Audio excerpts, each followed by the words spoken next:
Detrás del monasterio, oculto por muros húmedos y envejecidos por siglos de olvido, yacía un jardín desolado que el tiempo parecía haber abandonado deliberadamente. Sus senderos, cubiertos de maleza y hojas marchitas, serpenteaban entre estatuas mutiladas y fuentes secas cuyas piedras lucían cubiertas de musgo negro, como si absorbieran toda esperanza. El aire estaba cargado de un olor metálico y salino, un aroma que no pertenecía ni a la tierra ni a las flores, sino a algo más antiguo, algo que la memoria humana apenas podía rozar sin enloquecer. Quien se acercaba a aquel jardín sentía primero un silencio absoluto, tan profundo que cada pequeño sonido propio, un suspiro, el roce de un pie contra la grava, parecía estallar en ecos espectrales. Allí, la luz del sol se volvía tenue, filtrándose a través de nubes que nunca parecían disiparse y proyectando sombras alargadas que se contorsionaban sobre las piedras con vida propia. Incluso los monjes del monasterio, acostumbrados a la austeridad y la penitencia, evitaban mirar demasiado tiempo hacia aquel lugar, como si su mera contemplación pudiera corroer la fe y la razón. Se decía entre los pocos que recordaban historias antiguas que el jardín no era solo un espacio físico, sino un espejo de las culpas y los remordimientos ocultos en el corazón humano. Los senderos parecían moverse bajo los pies. Las fuentes vacías emitían un murmullo de agua inexistente, y las estatuas, que al principio parecían figuras inertes de santos y criaturas míticas, empezaban a adquirir un brillo extraño, como si la luz refractada en su superficie les insuflara una voluntad muda.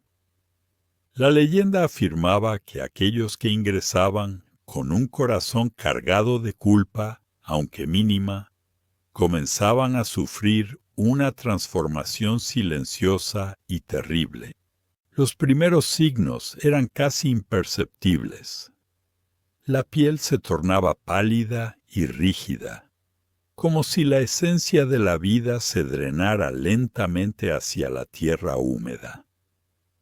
Los músculos se tensaban sin posibilidad de relajarse, y la respiración se hacía más laboriosa, como si el propio aire del jardín se resistiera a alimentar al cuerpo pecador. Nadie podía explicar con certeza cómo ni por qué el jardín reconocía la culpa, pero los antiguos manuscritos del monasterio lo describían con un terror reverencial, advirtiendo que aquellos que no lograban escapar antes de que el hechizo se completara, quedaban condenados a la eternidad, convertidos en estatuas de sal, inmóviles y eternamente conscientes de sus errores. Incluso la sal que los cubría no era ordinaria. Tenía un brillo frío, casi irreal, y absorbía la luz de manera que las estatuas parecían desprender un halo fantasmal en la penumbra.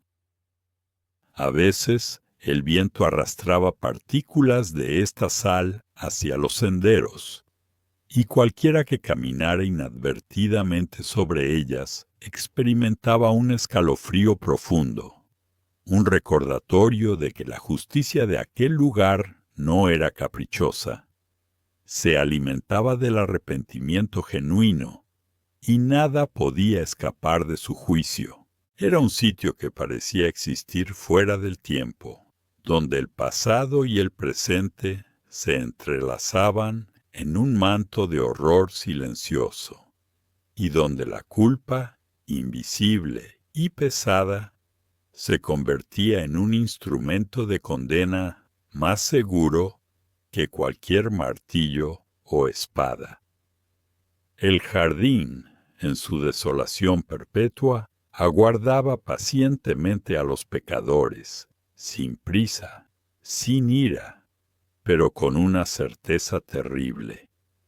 Aquellos que entraban con un corazón manchado por la culpa no encontrarían salida sin pagar un precio que la eternidad misma contemplaría con indiferencia. Los pocos que se aventuraban cerca del jardín afirmaban que incluso las noches parecían más densas allí. La luna, cuando lograba filtrarse entre nubes perpetuas, proyectaba sobre la tierra húmeda sombras que se retorcían como tentáculos silenciosos, extendiéndose hacia quienes se acercaban con un aire de inevitabilidad. Era un lugar donde la oscuridad no se limitaba a la ausencia de luz. Parecía tener textura, un peso casi táctil, que oprimía los hombros y helaba la sangre en las venas. Cada paso hacia el corazón del jardín intensificaba esa presión, como si la tierra misma juzgara los secretos del caminante. El rumor entre los monjes más antiguos hablaba de un fenómeno que ellos llamaban la cristalización de la culpa. Nadie recordaba cuándo había comenzado ni quién lo había presenciado por primera vez, pero se decía que el jardín elegía meticulosamente a sus víctimas. No bastaba con cometer un acto de pecado. La mente debía reconocerlo, y la conciencia debía estar marcada por un remordimiento que no podía ser negado ni olvidado. Los que cruzaban el umbral con una culpa velada a veces sentían un cosquilleo en la piel, un adormecimiento que empezaba en los pies y se extendía como raíces frías.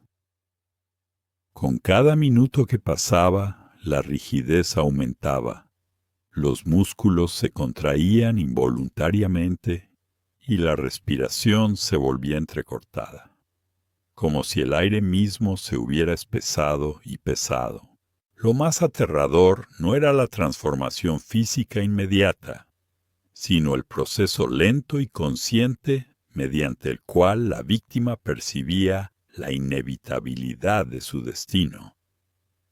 Algunos relatos antiguos describían cómo los ojos, aunque petrificados por la sal, parecían mantener un brillo lúgubre, un reflejo de la conciencia atrapada en un cuerpo que ya no podía moverse.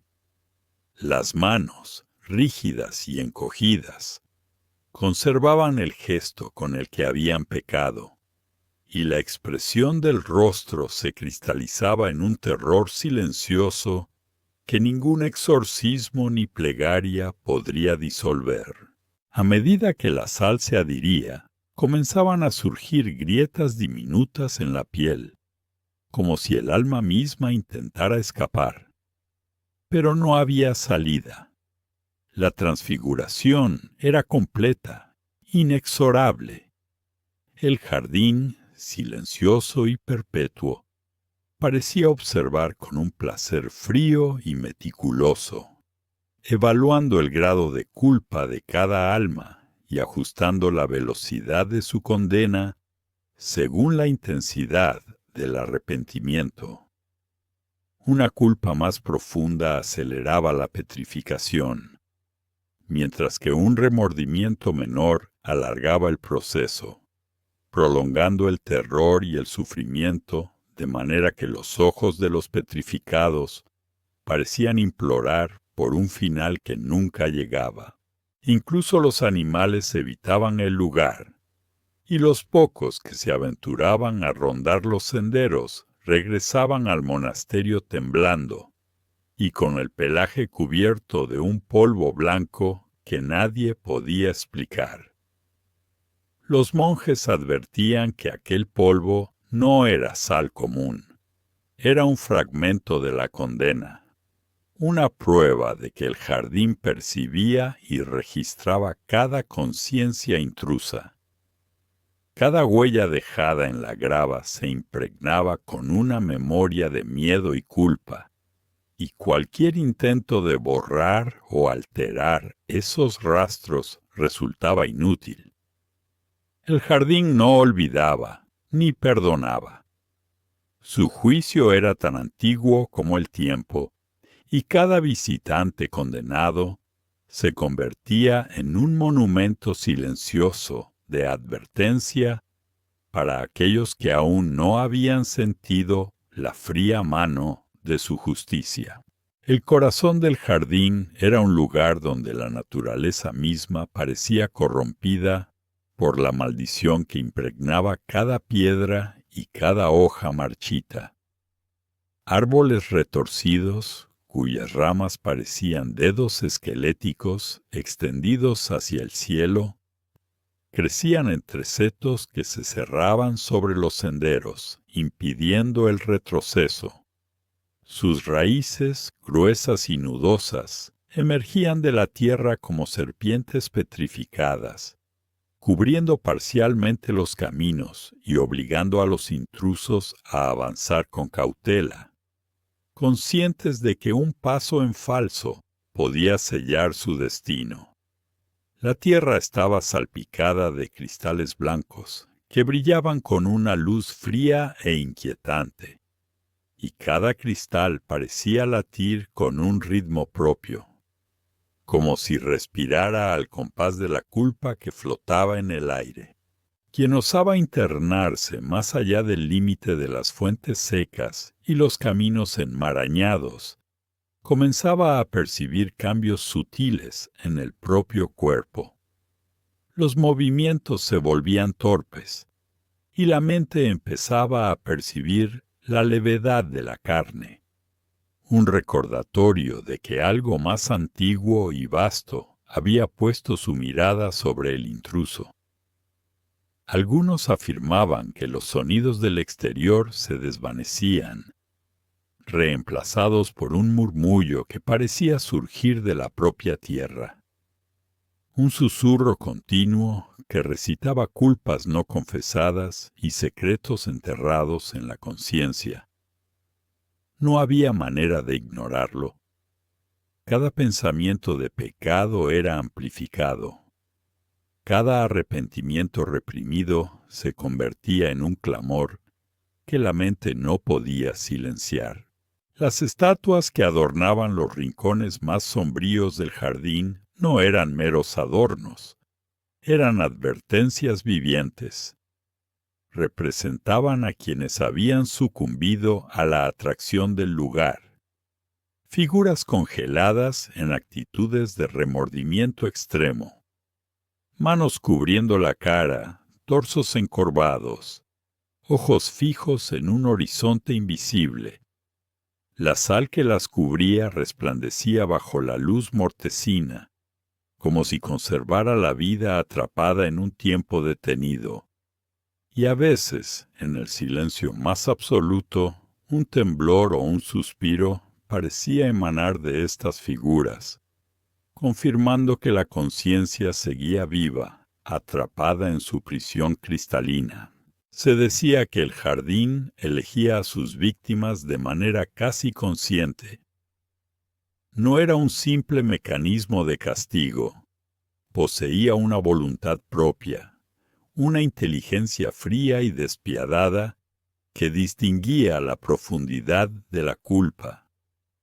Algunos monjes antiguos sostenían que el jardín era un legado de fuerzas ancestrales, una creación destinada a purgar la corrupción interna mediante la inmovilización definitiva. El horror no residía únicamente en la transformación física, sino en la prolongación de la agonía mental, en la impotencia de observar la propia eternidad desde un cuerpo que ya no obedecía, mientras la sal lentamente cubría cada fibra, cada pensamiento, cada resquicio de arrepentimiento. Incluso los rayos de sol, que en otros lugares traían vida y calor, aquí se convertían en cuchillas de luz que delineaban los contornos de los cuerpos en proceso de petrificación. La atmósfera parecía empapada de un frío intangible, una temperatura que no podía medirse, pero que calaba hasta los huesos. Y mientras el tiempo pasaba, los condenados permanecían conscientes, viendo cómo su piel adquiría un brillo cristalino, cómo los músculos se endurecían y cómo cada gesto quedaba inmortalizado en un horror silencioso. El jardín no perdonaba, no olvidaba y, sobre todo, no apresuraba la condena. Cada instante era una eternidad, cada respiración un recordatorio de que la culpa, cuando se reconocía plenamente, podía convertirse en un instrumento de tortura que ni la muerte misma podía aliviar. En las zonas más internas del jardín, donde la maleza se entrelazaba en barreras casi impenetrables, y los caminos parecían perder toda dirección, el efecto de la culpa alcanzaba su máxima intensidad. Allí, los sonidos del mundo exterior desaparecían por completo, reemplazados por un susurro constante, una vibración que parecía surgir de la misma tierra y que repetía, con un tono casi musical, cada pensamiento de arrepentimiento que el intruso hubiese intentado ocultar. La sensación era de total exposición. La conciencia no podía refugiarse, y cada error del pasado se convertía en un relámpago de horror silencioso que atravesaba la mente. Los cristales de sal se acumulaban sobre la tierra de manera casi orgánica, extendiéndose como líquenes, creciendo alrededor de los pies de los visitantes, hasta envolverlos con un frío que parecía absorber la vitalidad de la carne. La rigidez comenzaba en los pies, ascendía por las piernas y lentamente se apoderaba de cada articulación. La respiración se volvía laboriosa. Cada inhalación un recordatorio de que la vida seguía luchando inútilmente contra la condena. Incluso el latido del corazón parecía ajustarse al ritmo del jardín, lento y pesado, como si un juez invisible mediera la intensidad del remordimiento. Quienes caían en esta trampa describían una percepción de eternidad. La conciencia permanecía intacta, pero el cuerpo ya no respondía. Cada movimiento se convertía en un esfuerzo inútil. Cada intento de apartar la mirada de las estatuas circundantes solo intensificaba la sensación de ser observado. La sal, al adherirse, no solo inmovilizaba, sino que transmitía un terror que podía sentirse bajo la piel, un estremecimiento constante que recordaba a los condenados que su destino era irreversible. La transformación era lenta, meticulosa y diseñada para amplificar la agonía psicológica antes de la petrificación completa. A lo largo de los senderos, las fuentes secas y los estanques cubiertos de musgo reflejaban figuras que no pertenecían a este mundo. En ellas, los reflejos de los condenados se deformaban y multiplicaban, mostrando no solo su cuerpo en proceso de cristalización, sino también versiones distorsionadas de sí mismos, amplificando su culpa, sus miedos y sus secretos más oscuros. Cada paso hacia adelante era un enfrentamiento con esas visiones, y cada vacilación permitía que la sal penetrara más rápido, acelerando la inevitable transformación. El jardín, en su silencio absoluto y su belleza macabra, era una lección de horror perpetuo. No ofrecía escape ni consuelo, solo un juicio que se desarrollaba con una precisión aterradora. Las estatuas de sal, inmóviles pero conscientes, servían como advertencias vivientes para quienes aún conservaban libertad de movimiento. Su brillo fantasmagórico, bajo la luz mortecina, recordaba que la culpa, cuando se reconocía y se sentía profundamente, podía solidificarse en un tormento que trascendía el tiempo. Cada figura congelada era un monumento silencioso a la inevitabilidad de la condena, un recordatorio de que en aquel jardín la justicia no era ciega ni apresurada, era meticulosa, eterna y absolutamente implacable. En el centro más oculto del jardín, donde la luz del sol apenas alcanzaba a filtrar su débil resplandor, se encontraba un círculo de estatuas más antiguas que cualquier memoria viva del monasterio. Sus formas, perfectas en la petrificación, mostraban la gama completa del arrepentimiento humano. Rostros torcidos por el remordimiento, manos levantadas en súplica imposible, torsos encorvados como si intentaran doblegarse ante una justicia invisible. La sal que los cubría parecía tener vida propia, cristalizando sobre ellos con un ritmo silencioso y calculado, reforzando la idea de que el jardín no solo castigaba, sino que vigilaba, recordando cada culpa y eternizando cada remordimiento. Se decía que los pocos que se acercaban a estas estatuas podían sentir la historia contenida en cada una. Los siglos habían depositado en la sal un registro intangible de horror y sufrimiento. La memoria de cada pensamiento oscuro, de cada secreto no confesado, de cada arrepentimiento tardío. Aquellos que permanecían demasiado tiempo eran conscientes de que el jardín no perdonaba, y que su juicio no dependía de súplicas ni plegarias, solo del reconocimiento pleno de la culpa y de la incapacidad de escapar de ella. Cada instante de conciencia atrapada era un recordatorio de la infinitud de la condena. Los senderos alrededor del círculo parecían estar impregnados de una energía que no pertenecía al mundo natural. La maleza crecía con lentitud inquietante, como si respondiera a la presencia de la culpa, y los árboles se inclinaban hacia los caminantes, sus ramas como dedos que acariciaban y presionaban al mismo tiempo.